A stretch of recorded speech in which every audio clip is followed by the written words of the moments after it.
It's Tuesday, January 27th. In the headlines, Mandeville Regional Hospital to be developed. Over 60 events planned for Reggae Month 2026. And another reggae legend has died. Musician and producer Sly Dunbar, one half of the iconic duo Sly and Robbie, passed on Monday. In business news, Victoria Mutual Building Society offers new mortgage package for realtors. Regionally, Trinidad and Tobago joins Open AI initiative to prepare for AI-driven future. And in sports, Jamaican high school athletes set 3 records at New York International Showcase.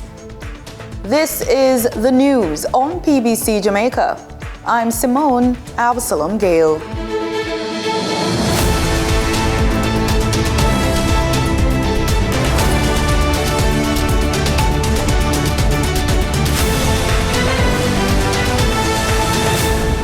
Health and Wellness Minister Dr. Christopher Tufton has announced a comprehensive recovery plan to address a surge in patient numbers at the Mandeville Regional Hospital. The plan includes infrastructure expansion, increased staffing, and the restoration of primary health care services to ease pressure on the facility. Speaking during a tour of the Manchester-based hospital on January 23, Dr. Tufton said patients' volumes are well above normal, with inpatient care operating at 78% above capacity and outpatient services exceeding capacity by 50%. The hospital, which has approximately 250 inpatient beds, is currently accommodating as many as 360 admitted patients. As a result, some patients are being treated in makeshift areas within the hospital compound. Following the devastating damage left by Hurricane Melissa, Mandeville Regional Hospital has effectively become a major referral and rescue center for multiple parishes, contributing to the current pressures. He adds that the government has begun implementing a series of immediate measures aimed at reducing congestion and stabilizing operations at the hospital. Activities for Reggae Month 2026 were officially launched last Wednesday at the head office of J. Ray and Nephew Limited. The event was hosted by the Ministry of Culture, Gender, Entertainment and Sport. This year marks the 17th anniversary of the official declaration of February as Reggae Month by the Governor General. More than 60 events have been registered for this year's celebrations. Portfolio Minister Olivia Grange announced at this year's launch that Reggae Month will officially begin on Sunday, February 1, with a church service at the Fellowship Tabernacle on Fairfield Avenue in Kingston. The day will also include a tribute to the late Crown Prince of Reggae, Dennis Brown, at Hewes Park. The annual Bob Marley tribute concert is scheduled for February 6 at Emancipation Park, featuring a special appearance by Stephen Marley. So, as a practitioner who has been working in the music for a long time, I feel like I've been here forever. I continue to be humbled by the affinity that the peoples of the world have for Jamaica's music, and the ways in which people across the world use reggae as a music of upliftment.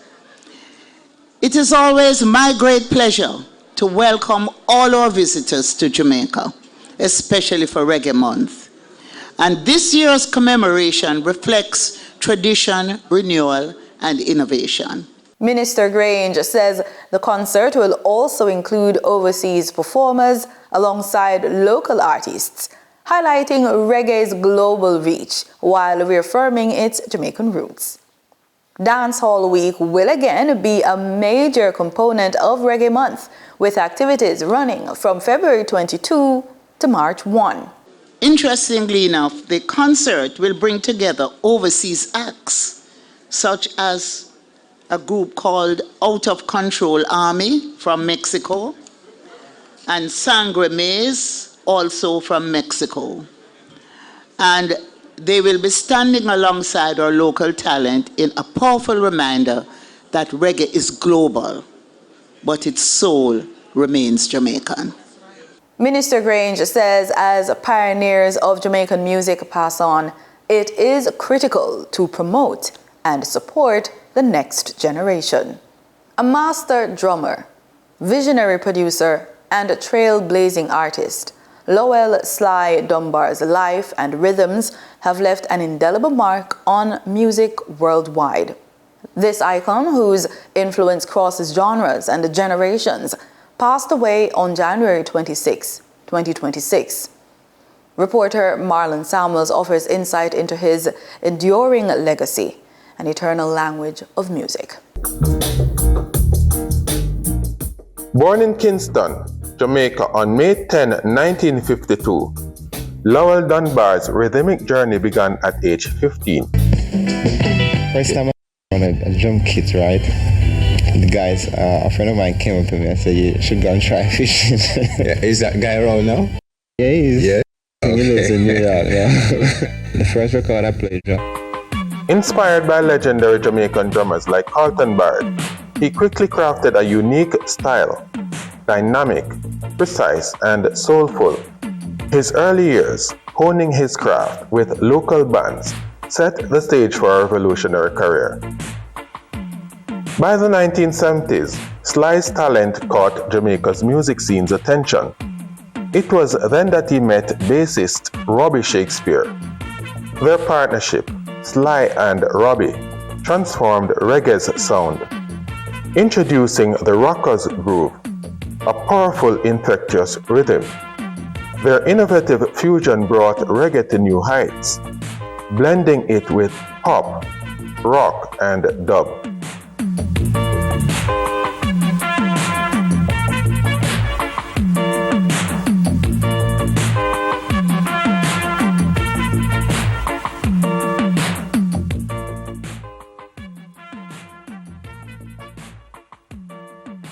Over decades, Sly played on and produced over 200 tracks, working with legends like Bob Marley, Grace Jones, and more. His drumming was marked by hypnotic space, sharp rim shots, and a groove that anchored and elevated every song. Sly Dunbar's influence extended across the globe. He received numerous awards, including Grammys and national honors, recognizing his vital role in shaping modern music. His innovative rhythms transformed reggae, leaving a lasting mark on music worldwide. Today we honor Lowell Sly Dunbar, a man whose passion and creativity reshaped music forever.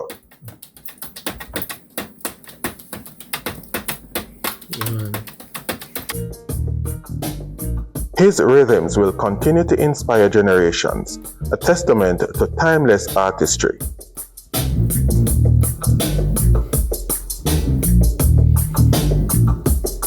For the news on PBCJ, I'm Marlon Samuels.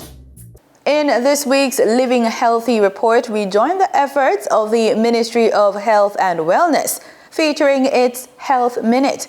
This week, we'll learn about mold. Mold can grow quickly after a disaster and pose serious health risks.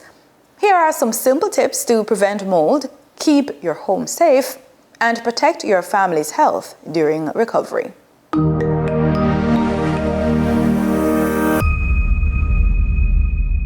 Hi, this is your Health Minute Tip.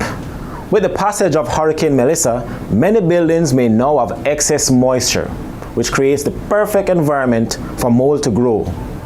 Mold can appear anywhere damp, on walls, ceilings, carpets, furniture, air vents, and inside cabinets. Mold exposure causes health problems like coughing, irritation, headaches, and severe respiratory illnesses. To prevent mold, fix leaks immediately. Clean up standing water, improve ventilation, and conduct regular cleaning and maintenance of AC units. If you see or smell mold in your workplace, report it immediately to to your building supervisor or health and safety officer. If mold is present in small patches, clean with soap and water, a mild bleach or diluted vinegar solution, while wearing gloves and a mask. However, large or widespread mold should be removed by trained professionals, as cleaning large areas on your own can spread spores and worsen health risk. Healthy buildings means healthy workers. Let's work together to prevent, detect, and remove mold early.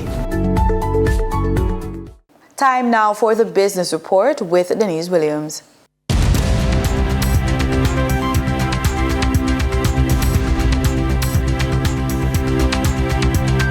Welcome to today's business report. I'm Denise Williams, bringing you the developments shaping markets, capital access, and business decision making across Jamaica and the region. Let's get into the stories that matter. VM Building Society, VMBS, has launched the VMBS Realtor Mortgage Advantage last Friday to help realtors with variable income qualify for first-time and investor mortgages. According to Latoya Williams, Assistant Vice President for Lending Solutions and Business Services, the program is a deliberate response to a long-standing gap in the market. And I quote, "Licensed realtors play a critical role in enabling home ownership and property investment across Jamaica. Yet many face challenges accessing traditional mortgage financing due to the variable and commission-based nature of their income. The Realtor Mortgage Advantage is specially designed to accommodate non-traditional income schedules while maintaining our credit discipline," end quote, Williams said. It also builds on VMBS's long-standing relationship with the realtor community, which began officially in 2017 with the establishment of the annual Win with VM referral program, providing realtors with special commission for referring clients to VMBS for mortgage financing. Forbes magazine top futurist Dr. Claire Nelson discusses how the Jamaica Stock Exchange can take the lead on funding climate change projects through financial innovation. Dr. Claire, how can the JSC position itself as a climate change financing leader? I think JSC really has to move more assertively towards looking at the new financial instruments that will be needed for companies both large and big in the region to be able to weather the storms.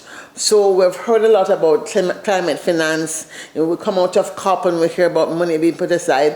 Most of us doesn't know where it's going, but certainly I think Jamaica Stock Exchange may be able to create green bonds or blue bonds in this case as well, dealing with the ocean and the resilience around those spaces. We talk about resilience bonds, but some ways of creating the conditions for insurance companies and banks who will then have to be on lending money to support climate mitigation adaptation, so the hardening before the disaster as well as the fixing after the disaster. But I want to add something. I'm also highly interested in Jamaica's social stock exchange. It's one of my babies, having worked with Dr. Marlene Street Forrest in the early days of conceptualizing to write the white paper that led to it coming into being. I really am disappointed it hasn't really come up to where I think it should be. But I think now with Melissa, we have a really great opportunity to also create a new kind of instrument that allows those people interested in patient capital and social impact capital to create new instruments as well that will allow for the social infrastructure that nobody really wants to invest in, for the small farmers that are very hard to get to, for the cooperatives that are being damaged, the fishing boats that are not insured have been damaged, to also get some relief. And I think we, having been, quote unquote, top stock exchange twice in the world, should have some bright minds here, I think, that could design some new instruments and benefit from the multilateral financiers that are very interested in this issue and want to support innovative financing mechanisms. All right, so for the call is for the Jamaica Stock Exchange to look at green bonds, blue bonds. So green bonds is land, blue bonds is ocean water context, resilience bonds, and social impact investing for smaller, vulnerable members of the population. Exactly. All right. Thank you, Dr. Nelson. For the trading period of January 26, 2026, the most actively traded securities were Trans-Jamaican Highway Limited with 8,294,417 units, or 24.82% of market sales activities. Kintyre Holdings Jamaica Limited with 3,748,506 units, or 11.22% of market sales activity. Atlantic Hardware and Plumbing Company Limited with 3,641,761 units represents 10.9% of market sales activities. Investor activity remained concentrated in transportation, construction, and distribution plays, signaling continued interest in dividend-producing and strategic assets. Turning to the foreign exchange market, based on Bank of Jamaica data for January 26, 2026, Forex traders recorded significant activity with strong demand across major currencies. For the US dollar, trading margins reflected steady liquidity, with the US selling at $157.55 and buying at $155.87. For the Canadian dollar, moderate gains supported by $6.27 transaction spread. The Canadian dollar sold for $116.21 and was bought for $109.94. For the British pound, the continued volatility offered short-term trading opportunities of $3.90 in profits for the banks. The British pound sold for $214.50 and was bought for $210.60. These movements underscore the importance of cash flow timing and currency awareness for businesses managing import costs, debt servicing, or overseas exposure. For our credit report tip of the day, climate change demands financial readiness, and credit is one of the most practical tools for acting before and after disruption. Preparing for climate impact means securing affordable financing for solar power, water storage, home upgrades, and insurance gaps, steps that depend on a strong credit profile. When climate events occur, good credit enables immediate access to capital for housing, repairs, business continuity, and essential services, reducing downtime and long-term financial damage. Actively monitoring, repairing, and strengthening your credit is a form of climate preparation. It lowers costs, accelerates recovery, and preserves choice when systems are under stress. In a climate-volatile economy, clean credit is not optional, it is operational infrastructure for resilience. And that's today's business report. I'm Denise Williams, bringing clarity to capital, markets, and strategy. Until next time, stay informed, stay intentional, and keep building forward. See you soon.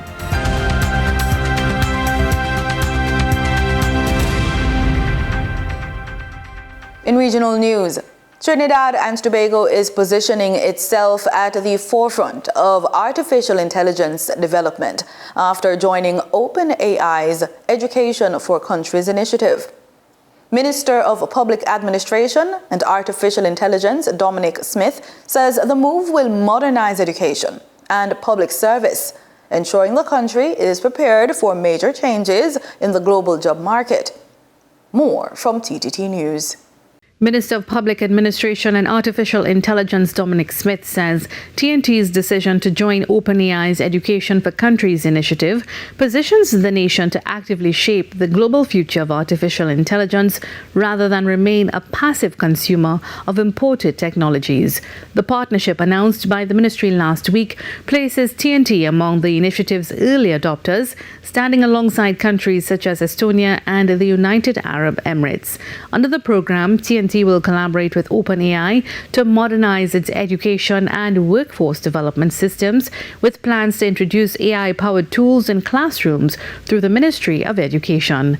Minister Smith noted that early adoption is essential, pointing to global research showing that a significant share of today's jobs will either evolve or disappear within the next decade.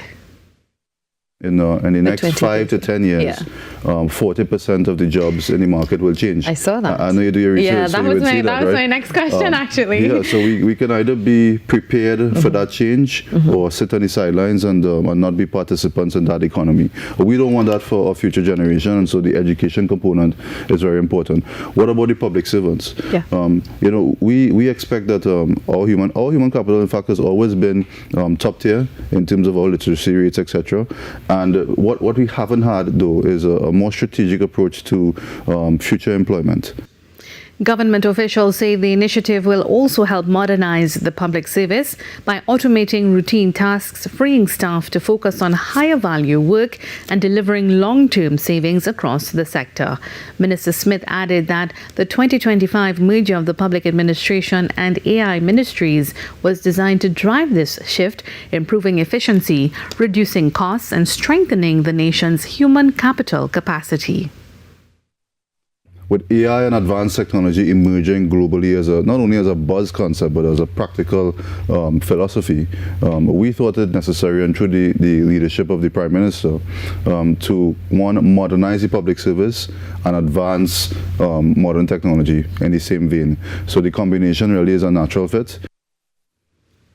Alongside the OpenAI partnership, the ministry has also begun national AI readiness and risk assessments supported by United Nations agencies to guide the responsible and ethical rollout of artificial intelligence across the country. With just over 2 weeks remaining before Barbadians go to the polls, opposition parties are stepping up their campaigns in a bid to win voter support. Both the Democratic Labour Party and the Friends of Democracy staged their first national rallies, outlining promises and policy proposals they say will address the concerns facing Barbadians. CBC News has the details. Before a packed crowd in the heart of the city, DLP political leader Ralph Thorne accused the government of squeezing citizens to the breaking point. He launched a blistering attack on the Barbados Labour Party administration, accusing it of overtaxing Barbadians and driving many into silent hardship.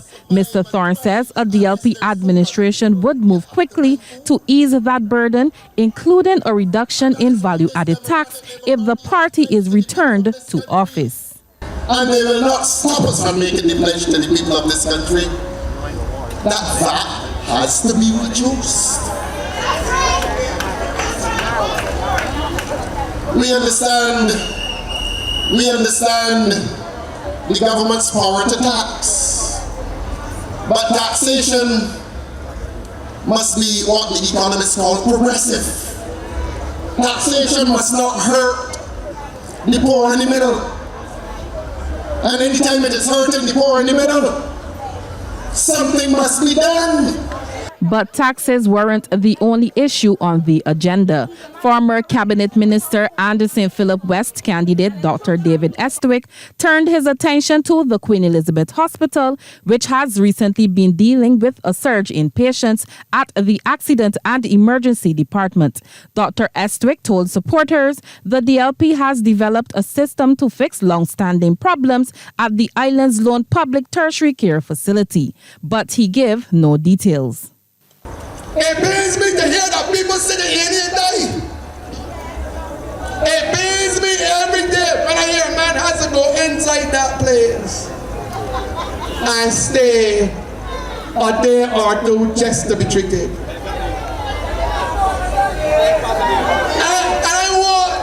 to the people here tonight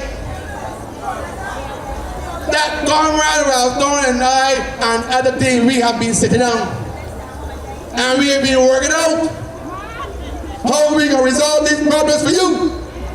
Meanwhile, St. Michael North candidate Dawn Marie Armstrong promised a major overhaul of sports development, saying a DLP government would professionalize sports to benefit young people. The Democratic Labour Party brings a message of sustainability through the professionalization of sport in this country, where sportsmen and sportswomen can earn a salary and make a living and provide for their families in this country. And hear me out, Democratic Labour Party, this mission is possible. Across the globe, governments have invested in sports. And across the globe, governments have seen the return in sports in millions, even billions of dollars annually. Saying that sports can be used as a tool to reduce crime and violence, Armstrong said there would also be greater access to community centers. During the 5-hour meeting, each speaker who mounted the platform urged Barbadians to give the Democratic Labour Party their vote on